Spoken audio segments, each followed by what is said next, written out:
नमस्कार, मैं प्रणव आप सबका स्वागत करता हूं अपने YouTube channel maths with Pranav Upadhyay पर। आज हम लोग इस वीडियो में एक टॉपिक सीखेंगे संख्या पद्धति में इकाई का अंक ज्ञात करना। किस प्रकार के सवाल हमारी परीक्षाओं में आते हैं और आप कैसे सॉल्व करेंगे और क्या उसकी ट्रिक होती है, उसको आज हम इस वीडियो के माध्यम से हम लोग जानेंगे।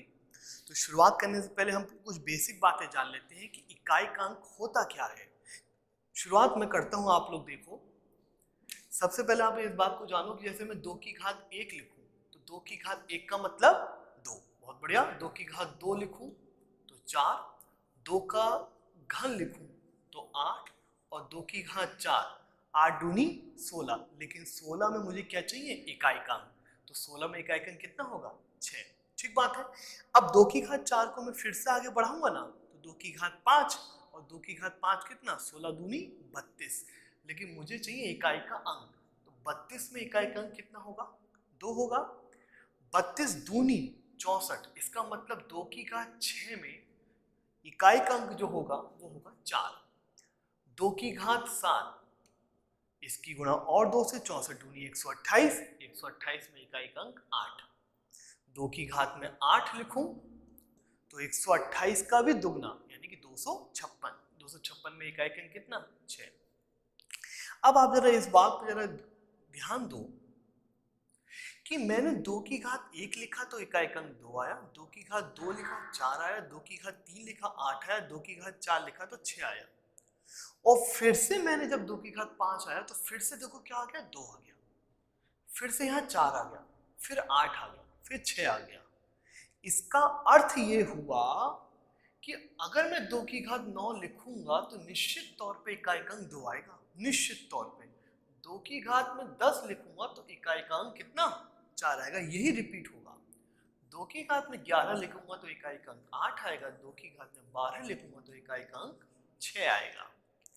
इसका मतलब ये है कि 2 में हमने देखा कि 4 घात के बाद ये अपने आप को दोहराना शुरू कर दिए। और क्या ये 2 के ही केस में होता है? नहीं। जो भी अंक हैं हमारे 1, 2, 3, 4 डैश डैश डैश 9 तक, आप किसी भी अंक में चेक करो, 4 घात के बाद इकाई का अंक अपने आप को दोहराना शुरू कर देता है। जैसे आपने 2 के केस में देख लिया। तो सबसे पहले तो हमें ये समझना है कि आप इस बात को जान लो कि ये जो 4 घात तक था, पुनः फिर से वो 4 घात के इकाई अंक पुनः इकाई अंक समान रहते हैं। मैंने 2 के केस में देख लिया, चलिए एक और केस देख लेते हैं। मान लिया 3 में चेक करते हैं। आप किसी में भी चेक करिएगा, इकाई का अंक 4 घात में मतलब 4 के जोड़े के बाद दोहराना शुरू कर देता है। मैं 3 के केस में देखता हूँ, आप लोग देखना। मैं इसको बिगाड़ता हूँ। मैं 3 के केस में देखता हूँ, आप लोग देखना मेरे साथ। जैसा आप लोग बताओ मुझे, 3 की घात 1 में इकाई का अंक 3 होगा ना, और 3 का वर्ग 9 होगा, और 3 का घन 27 होगा, और 27 में इकाई का अंक कितना होगा? 7। बहुत बढ़िया। 3 की घात 4 81, 81 में इकाई का अंक 1। ठीक बात है। अब मैं 3 की घात 5 करूंगा तो निश्चित तौर पे इकाई का अंक 3 आएगा। 3 की घात 6 करूंगा, इकाई का अंक 9 आएगा। 3 की घात 7 करूंगा, इकाई का अंक 7 आएगा। और 3 की घात फिर 8 करूंगा तो इकाई का अंक 1 आएगा। इसका मतलब ये 4 के बाद अपने आप को दोहराना शुरू कर दिए। इसलिए आपने कभी पढ़ा होगा, आपने कहीं पढ़ा होगा कि इकाई का अंक निकालते समय घात को 4 से भाग देते हैं। तो महत्वपूर्ण बात पहले तो ये थी कि घात को 4 से भाग देते क्यों हैं, उसका कारण जानना है। अब मैं क्या करूंगा, आपको इकाई का अंक निकालने के लिए पहले मैं 3 बिंदु आपको लिखवाऊंगा। मैं शॉर्ट में लिखूंगा, बोलूंगा मैं पूरा, आप चाहें तो अपनी कॉपी में उसको लिख सकते हैं।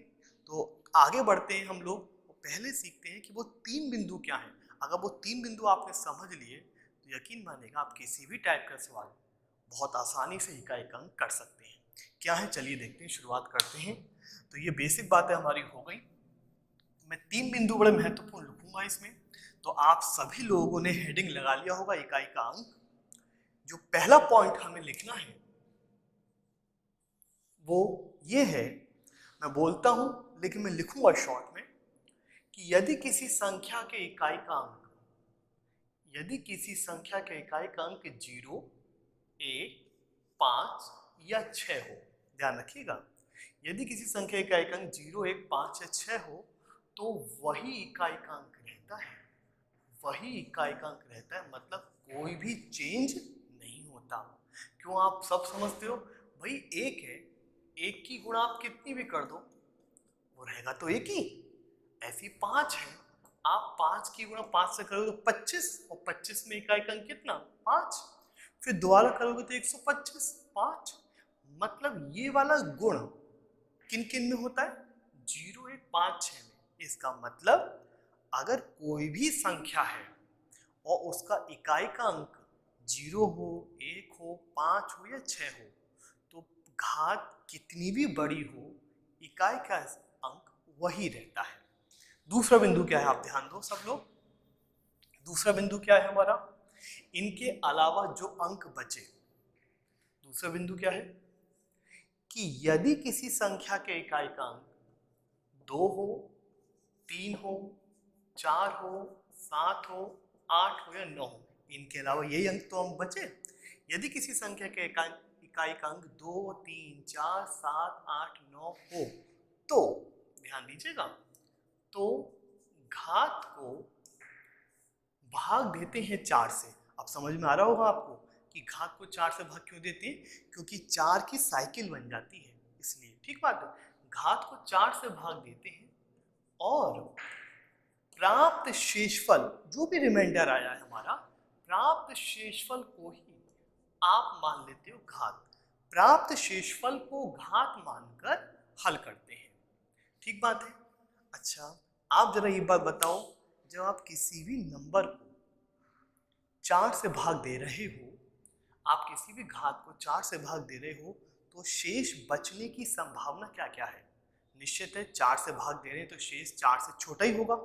मतलब कौन कौन से, 0 बचेगा, 1 बचेगा, 2 बचेगा या फिर 3 बचेगा, ठीक बात है। हमें एक बात ध्यान रखनी है कि जो शेष बचेगा वो बन जाएगा हमारी घात।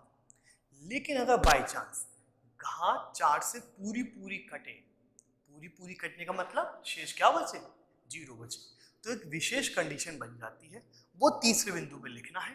देखिए आप सब लोग, तीसरा बिंदु देखिए क्या था। तीसरा बिंदु, यदि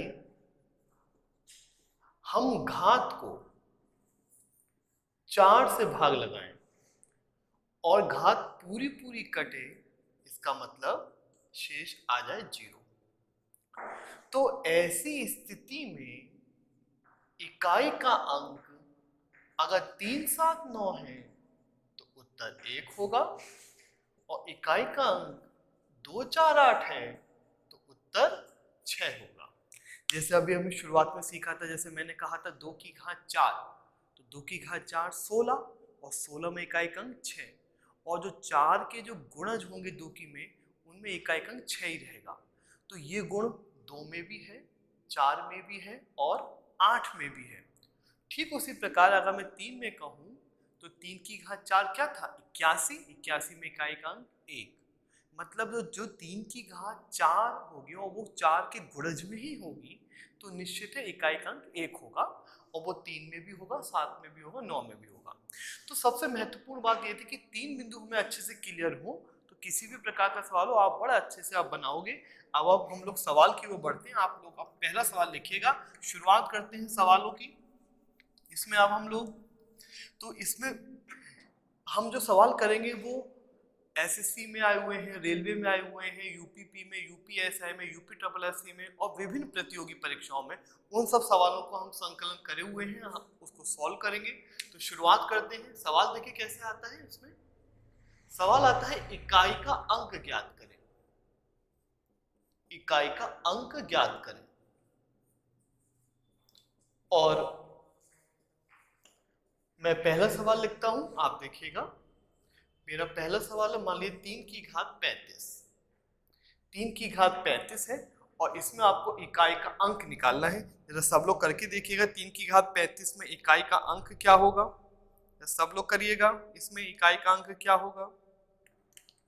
तो सबने कर भी लिया होगा कि 35 को किससे भाग दीजिएगा, 4 से, 4 अट्ठे 32, शेष कितना बचा 3, और 3 का घन 27, 27 में इकाई का अंक 7। क्या किया मैंने, क्या किया मैंने 35 को भाग दिया 4 से, 4 अट्ठे 32, शेष बचा 3, जो शेष बचेगा वो घात बनेगा, 3 का घन 27, 27 में इकाई का अंक 7। मान लीजिए मैं दूसरा सवाल लिखता हूँ, जरा आप करके देखिएगा। 127 है और इसकी घात 39 है, और आपको इसमें बताना है इकाई का अंक।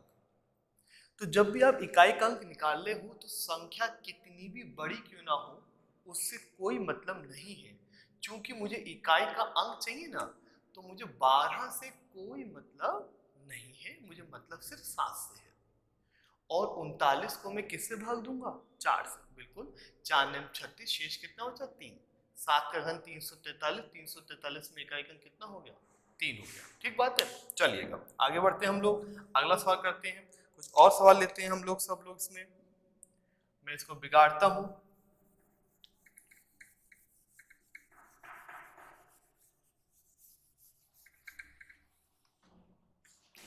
अब अगला सवाल देखिए क्या है, मैं लिखता हूं यहां पर 264 की घात 102, 264 की घात 103। कई बार ये सवाल परीक्षाओं में दोहराया गया है। कैसे हल करेंगे कि इसके योग में इकाई का अंक क्या होगा। आप सब लोग ध्यान देना बोर्ड पर। देखो भाई 264 है तो मुझे 26 से कोई मतलब नहीं है, मुझे सिर्फ 4 से मतलब है, और घात क्या है 102, और 102 को मुझे भाग देना है 4 से। तो आप 4 से भाग दोगे तो शेष कितना आएगा 2 आएगा। ऐसे यहाँ 26 से कोई मतलब नहीं, 4 है और इसको भाग दूंगा तो शेष कितना आएगा 3 आएगा। आप बताइए 4 का वर्ग, 4 का वर्ग 16 होता है, 4 का घन 64 होता है, 6 और 4 10, और 10 में इकाई का अंक 0। ठीक बात है, आगे बढ़ते हैं हम लोग सब लोग। तो ये भी बहुत ही आसान सा सवाल था। अगला सवाल बड़ा महत्वपूर्ण है, जरा उसको आप करके देखिएगा। मैं लिखता हूं 17 की घात 1999 प्लस 11 की घात 1999 प्लस 7 की घात 1999। इसमें आपको बताना है इकाई का अंक क्या होगा। जरा आप सब लोग करके देखिएगा, बाकी हम लोग अभी आगे बढ़ते हैं। आप जरा लगाइए और इसका आंसर सब लोग मुझे बताइएगा कि क्या है इसका इकाई का अंक, करके देखिएगा सब लोग।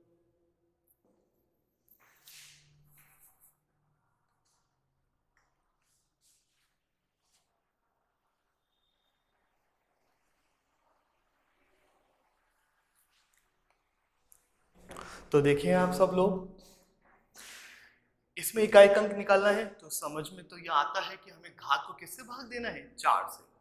एक बात का ध्यान रखिएगा, जब भी आप किसी भी संख्या को 4 से भाग दे रहे हो तो ये जरूरी नहीं है कि आप पूरी संख्या को भाग लगाओ। अगर आपको शेष की गणना करनी है तो आप पीछे के 2 अंकों को भाग दे लो।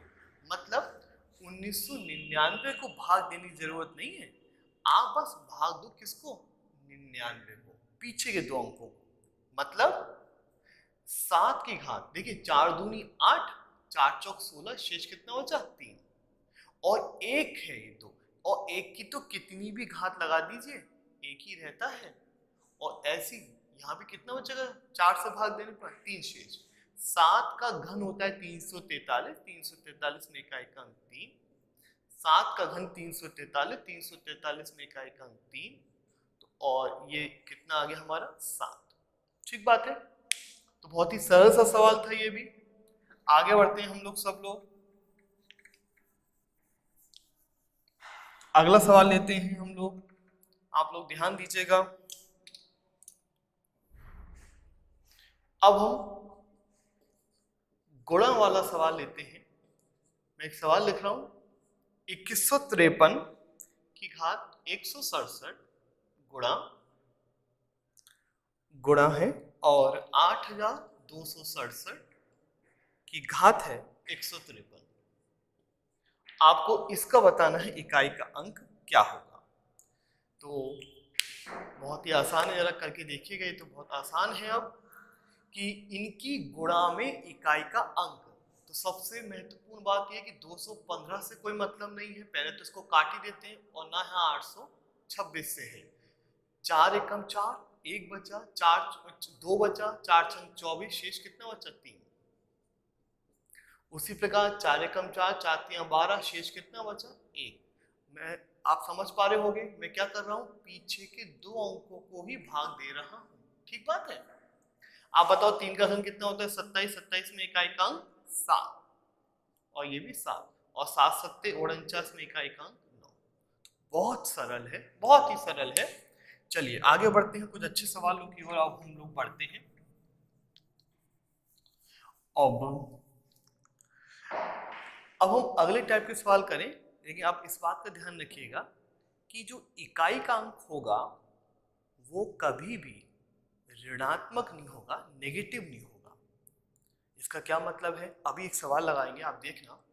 सवाल लिखिएगा, बहुत अच्छा सवाल है। 7 की घात 95 माइनस 3 की घात 58 में इकाई का अंक है। जरा सब लोग करिएगा ये सवाल। 7 की घात 95, 3 की घात 58 में इकाई का अंक है। तो जरा इसको आप हल करें इस सवाल को, और बताएं जरा इसमें इकाई का अंक कितना आ रहा है।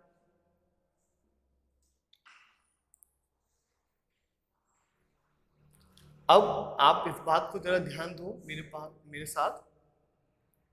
देखो 95 है ना, तो आप 4 से भाग दोगे इसको, तो 4 दूनी 8, 4 तियां 12, शेष कितना बचा हमारा 3 बचा। उसी प्रकार 4 एकम 4, 4 चौक 16, शेष कितना बचा 2। 7 का घन 343, 3 का वन 9, और 3 में से 9 गया माइनस का 6। ये बात अब समझने वाली है। 3 में से 9 घटाया और किसी विद्यार्थी ने -6 लिख दिया, तो क्या ये बात सही है? नहीं, ये गलत है। इसको समझते हैं। पहले आप मुझे एक चीज बताओ, 7 और ये 3 है, आप समझ लो भाई, 7 है और ये 3 है, तो इन दोनों में कौन बड़ा है? बिल्कुल 7 बड़ा है। 95 और 58, आप बताओ इन दोनों में कौन बड़ा है? तो आप कहोगे 95 बड़ा है। इसका मतलब 7 की घात 95 बहुत बड़ा हो गया 3 की घात 58 से। तो इसका मतलब बड़े नंबर में से छोटा नंबर घटा रहे हैं, तो क्या अंतर ऋणात्मक आएगा? नहीं, कभी नहीं आएगा। बड़े में से छोटा घटा रहे हैं, तो यहाँ बड़े में से छोटा घट रहा है, कंफर्म है। दूसरी बात जरा एक बार बताइए आप मुझे, जरा यहाँ पर मैं एक संख्या लिख रहा हूं, यहाँ पर मान लीजिए 362, और मान लीजिए मैं यहाँ लिख रहा हूं 186, और मैं आपसे कह रहा हूं जरा माइनस करिएगा। तो 362 में इकाई का अंक 2, 186 में इकाई का अंक 6, 2 में से 6 घटाएंगे, तो क्या आप लोग माइनस का 4 लिखते हो? नहीं, माइनस का 4 कोई लिखते हैं हम लोग माइनस का 4 कोई लिखते हैं? हम लोग 12 करेंगे, इसको एक हाथ से लेंगे, और 12 में से 6 गया तो 6। वही लॉजिक यहाँ पर है। क्या ये 3 में से 9 नहीं घट रहा? तो ये तो 3 असल में कौन सा अंक था? इकाई का।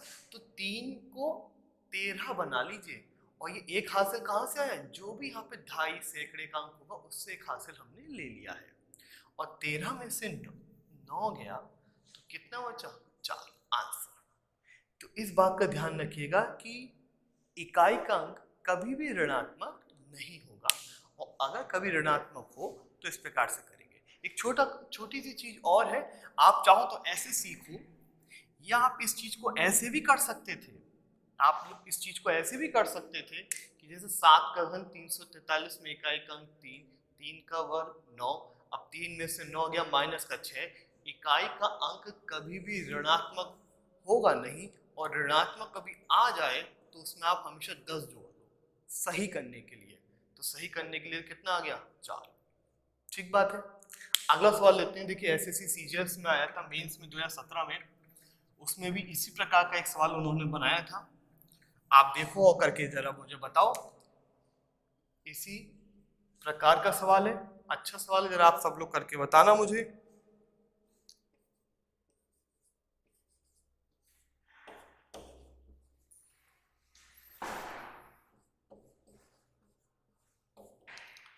दो सौ 277 है और इसकी घात हमारी यहाँ पे 38 है, प्लस 266 है, इसकी घात यहाँ पे 54 है। और हमारा ये सवाल है, एसएससी में आया हुआ सवाल है ये हमारा। आप जरा करो और जरा करके बताओ मुझे वाला सवाल।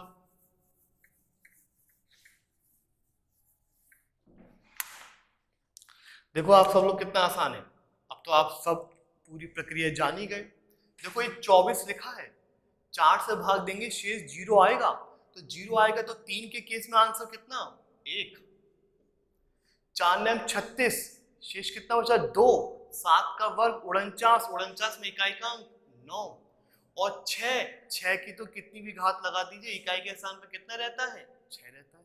ठीक बात है भाई, 6 और 1 7, माइनस का 9 और क्या बचा माइनस का 2, क्या यही छोड़ दे, क्या ये सही है? नहीं, इसमें क्या जोड़ना पड़ेगा 10, 10 में से 2 गया 8। इस प्रकार का सवाल है। अगर हमारा कॉन्सेप्ट क्लियर है तो आपका भी उत्तर 10 सेकंड से पहले आएगा, लेकिन पहले क्या क्लियर हो कॉन्सेप्ट, ठीक है ना।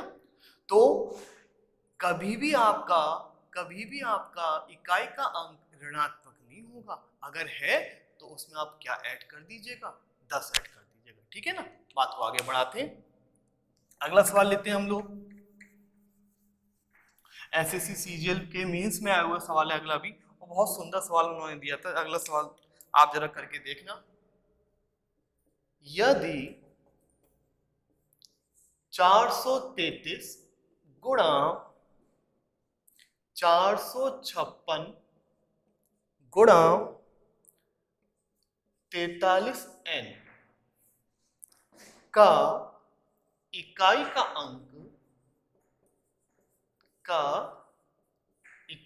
अंक n प्लस 2 है, n प्लस 2 है, आपको बताना है n की वैल्यू क्या है।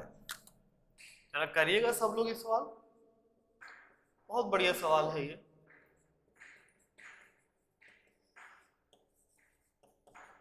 जरा करिएगा सब लोग सवाल ये वाला, और इसके मैं ऑप्शन लिख देता हूं,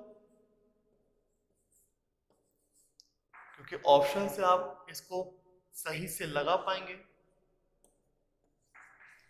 5 6 7 8, तो जरा बताइए n की वैल्यू क्या होगी कि इनकी गुणा का इकाई का जो अंक है वो n प्लस 2 है, तो n की वैल्यू क्या है, ये हमारा सवाल है।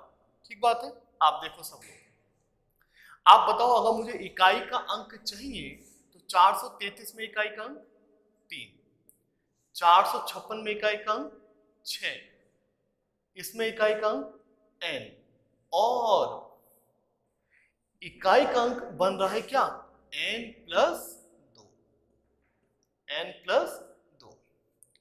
अब देखना 3 6 18, 18 में इकाई का अंक 8 की गुणा हो रही है n से, और उत्तर आना चाहिए n से 2 ज्यादा। यहां पे हमारा लॉजिक काम करेगा और सहायता ले सकते हैं हम लोग विकल्प की। विकल्प की क्या, जैसे मेरा पहला विकल्प है 5, तो 5 लगा दूंगा तो 8 पंजे 40, 40 में इकाई का अंक 0, और 5 और 2 7, क्या बराबर बैठा नहीं, तो 5 उत्तर नहीं है। अगर मैं 6 लगा दूं 6, आप देखना 8 6 48, 48 में इकाई का अंक 8, और 6 और 2 8, मतलब कंफर्म हो गया मुझे कि n की जो वैल्यू है वो कितनी है 6 है, क्योंकि 6 लगा दूंगा तो 8 6 48 में इकाई का अंक 8, और 6 और 2 8, मतलब n की वैल्यू कितनी हो गई 6 हो गई। ठीक है, तो जब भी हम प्रतियोगी परीक्षाओं में बैठते हैं तो जरूरी नहीं कि आप सवालों को एक ही तरीके से करना जानें। कभी कुछ सवाल विकल्प की सहायता से होते हैं, कुछ सवाल शॉर्ट ट्रिक से होते हैं, कुछ सवालों का पूरा एक कॉन्सेप्ट होता है। तो आपको हर चीजें आनी चाहिए, मतलब आपकी तर्कश में हर हथियार हो, हर तीर हो। आगे बढ़ते हैं, अगला सवाल लेते हैं। अब इसमें नया टॉपिक है, इसमें इसी में आता है फैक्टोरियल। फैक्टोरियल हम लोग इसको हिंदी में कहते हैं क्रम गुणित। क्रम गुणित क्या मतलब है, जरा ध्यान दीजिएगा। इस प्रकार का कहीं लिखा हो तो उसको बोला जाएगा फैक्टोरियल 1। फैक्टोरियल 1 का मतलब 1। फैक्टोरियल 2 इसका मतलब होगा 2 गुणा 1 बराबर 2। मतलब इसका क्या, आप जो गिनती है वो उल्टी लिख दीजिएगा। मतलब फैक्टोरियल 3 का मतलब 3 गुणा 2 गुणा 1 कितना हो गया, 6। फैक्टोरियल 4 इसका मतलब 4 गुणा 3 गुणा 2 गुणा 1, बताइए 4 3 12 दूनी 24। ऐसी फैक्टोरियल 5। अब आप समझ गए होंगे, 5 गुणा 4 गुणा 3 गुणा 2 गुणा 1 मतलब 24 पंजे 120। ठीक बात है। अब जरा एक बात का ध्यान दीजिए सब लोग। पहली बात, ये 1 है, ये 2 है, ये 6 है, ये 24 है, ये 120 है। ठीक बात है। मैं कहूं 1 को 4 से भाग दो तो शेष आप कहोगे 1, क्योंकि ये 4 से छोटा है। इसको 4 से भाग दो तो 2 शेष, इसको 4 से भाग दो तो 2 शेष, कोई 4 एकम 4 2। लेकिन इसके बाद 24 120 इनकी गुणा में 4 ये शामिल है, तो ये सारे अंक 4 से पूरे पूरे कटेंगे, शेष 0 आएगा। ठीक बात है। इसका क्या फायदा है और सवाल कैसे बनेंगे। अब मैं सवाल करता हूं, मान लीजिए मैं सवाल लिखूं यहाँ पर, आप सब लोग ध्यान देना। 233 इसकी मैं घात लगा दूं 28 फैक्टोरियल, और फिर मैं आपसे कहूं कि भैया इसका इकाई अंक बताओ, तो 28 फैक्टोरियल है। तो 28 फैक्टोरियल का मतलब क्या है, 28 फैक्टोरियल का मतलब क्या है कि 28 गुणा 27 गुणा डेट डेट डेट डेट 3 2 1, ये तो मतलब है। और इसको हमें भाग किससे देना होता है, 4 से। हमारा ये कहना है कि जैसे ही आपको फैक्टोरियल 4 से ऊपर नंबर मिले तो वो कुछ भी होगा, वो 4 से तो पूरा पूरा कटेगा। फैक्टोरियल 4 से ऊपर जो भी गुणा आएगी वो 4 से पूरी पूरी कटेगी। 4 से पूरी पूरी कटने का मतलब है शेष 0 आएगा, और शेष 0 आए तो हम लोगों ने तीसरे बिंदु में क्या लिखा था, शेष अगर 0 आए तो इकाई का अंक अगर 3 है तो उत्तर कितना होगा, 1 होगा। ठीक बात है। मैं एक सवाल और लिखता हूं, जरा ध्यान दीजिएगा सब लोग।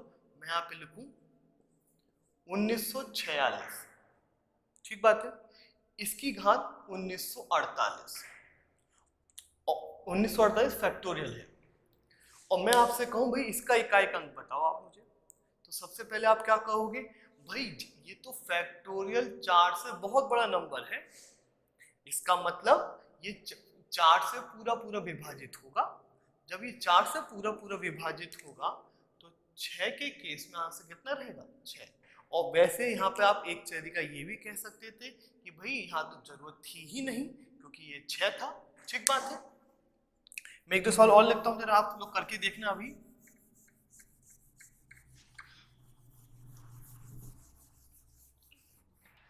जरा ध्यान दीजिएगा सब लोग, ध्यान दीजिएगा। मैं कुछ सवाल लिख रहा हूँ, आप अब करके बताना।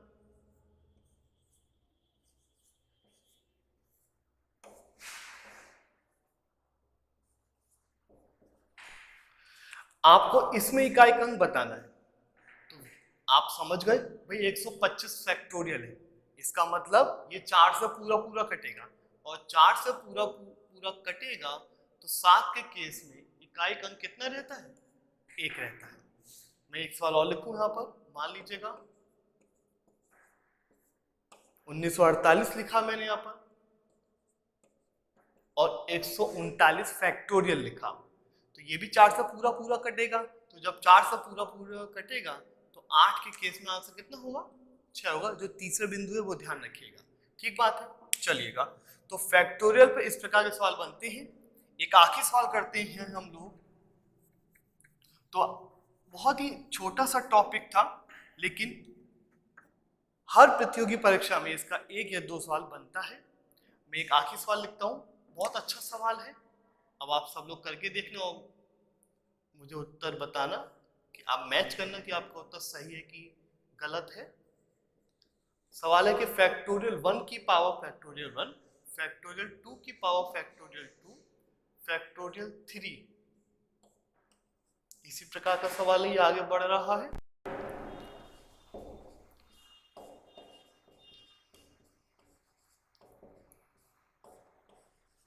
और ये बात जा रही है फैक्टोरियल 100 तक।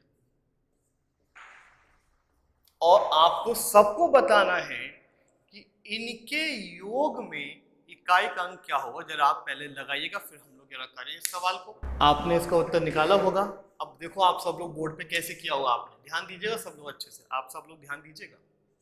तो फैक्टोरियल 1 है तो इसका मतलब तो 1 ही है, इसकी पावर 1 है। फैक्टोरियल 2 का मतलब 2 है। फैक्टोरियल 3 का मतलब 6, क्योंकि 3 दूनी 6 और इसकी घात भी 6, और ये मतलब 24। और फैक्टोरियल 5 का मतलब 120। आगे ये भी 120 लिख देता हूं, और फैक्टोरियल 100 को मैं ऐसे ही लिखे रहने देता हूं। ठीक बात है, ध्यान देना सब लोग अच्छे से। मुझे बताओ इकाई का अंक 1, यहाँ इकाई का अंक 4। 6 के केस में घात कितनी भी हो, 6 का 6 ही रहता है, और मैं यहाँ 24 लिख देता हूं। तो आप मुझे बताओ, ये तो घात पूरी पूरी कट गई, तो 4 के केस में आंसर कितना होता है? 6 होता है। अब मुझे एक बात बताओ ध्यान से, देखो ये क्या बन गया, ये बन गया 120।